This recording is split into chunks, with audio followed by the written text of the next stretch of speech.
फिर हाजिर हुआ हूँ एक नया सबक लेकर। आज हम जायज़ा लेंगे 9th जमात का ज्योग्राफिया हिस्से में पहला जो बाब है हमारी रियासत कर्नाटक।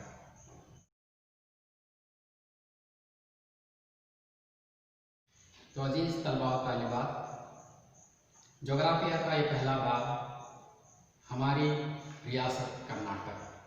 तो इसके ताल्लुक़ से हम देखेंगे कि हमारी जो रियासत है हिंदुस्तान के 29 रियासतों में से एक अहम रियासत मानी जाती है। इसके ताल्लुक़ से कई जगह पर बहुत सारी खुसूसियात बयान किए गए हैं। कर्नाटक की तहज़ीब, कर्नाटक का कल्चर, इसकी ज़बान, इसकी सक़ाफ़त, इसके अनवा व अक़साम के जंगलाती वसाइल, जंगली जानवर, यहाँ का तहज़ीब, तमाम चीज़ों से, तमाम सक़ाफ़त से माला माल इस रियासत को हिंदुस्तान की रियासतों में एक अहम मकाम हासिल है। तो अजीज़ तलबा व तालिबात, इस रियासत के ताल्लुक़ से हमें फ़ख्र होनी चाहिए कि ऐसी एक अजीम रियासत में हम रह रहे हैं। तो आइए चलते हैं इस रियासत की तफसील से जानकारी हासिल करने के लिए। कर्नाटक हमारी रियासत। तो अजीज़ तलबा व तालिबात, आइए हम इस रियासत के ताल्लुक़ से मज़ीद मालूमात हासिल करेंगे। सबसे पहले हम जानेंगे कि हमारी इस रियासत कर्नाटक का नाम का पस मंज़र क्या है। कई जगह पर, कई कदीम किताबों के अंदर इसके नाम को करुनाडु के नाम से मौसूम किया गया है। करुनाडु से मुराद दो लफ्ज़ों का यहाँ पर जिक्र किया गया है। एक करु प्लस दूसरा नाडु। करुनाडु से मुराद जो है वही काली सरजमीन। करू से मुराद काला और नाडु से मुराद सरजमीन। काली सरजमीन, काली मिट्टी वाली ज़मीन के नाम से भी हमारे इस कर्नाटक को मौसूम किया गया है, कर्नाटक का नाम। दूसरी जगह पर अगर हम देखेंगे कि तमिल अदब की कई किताबों में इसको करुनाट के नाम से मौसूम किया गया है। करुनाट से मुराद ऊंचाई वाली ज़मीन। तो इस तरह से करुनाट या करुनाडु। अगर हम कन्नड़ा की सबसे पहली किताब जो कवि राजमार्ग कहा जाता है, जिसे अमोघ वर्षा नृपतुंगा ने लिखा है, तो इस अमोघ वर्षा नृपतुंगा की किताब कवि राजमार्ग में इसका जिक्र किया गया है कि कावेरी नदी से लेकर गोदावरी नदी के दरमियानी जो सरजमीन है, जिसको कन्नड़ नाडु के नाम से भी मौसूम किया गया है। तो अजीज़ तलबा व तालिबात, अगर नाम का पस मंज़र हम देखेंगे तो इसे कई जगह पर करुनाडु से मौसूम किया गया, कई जगह पर करुनाट से मौसूम किया गया, कई जगह पर कन्नड़ नाडु से भी मौसूम किया गया है। तो आखिरकार इस रियासत का नाम जो कर्नाटक पड़ा वो सन 1973 के अंदर मौसूम किया गया, लेकिन उससे पहले इसका नाम था विशाल मैसूर। और इस तरह से जनवरी 1947 में रियासत की तश्कील की गई। इस रियासत को, जो कि मैसूर महाराजाओं के ज़ेरे तसल्लुत थी, इसका नाम मैसूर दिया गया। मैसूर रियासत दिया गया। इसके बाद हिंदुस्तान आज़ाद हुआ। आज़ादी के बाद में ज़बानों के एतबार से रियासतों को अजसरे नौ तश्कील दिया गया। तो 1956 में फजल अली कमीशन की रिपोर्ट के मुताबिक हिंदुस्तान की तमाम रियासतों को अजसरे नौ ज़बान के एतबार से लिसानी बुनियाद पर अजसरे नौ तश्कील दी गई। तो उस वक्त में जहाँ कन्नड़ा ज़बान बोली जाती थी, उन तमाम इलाकों को जम करके एक नई रियासत वजूद में लाई गई 1 नवंबर 1956 में, और इसका नाम रखा गया विशाल मैसूरू।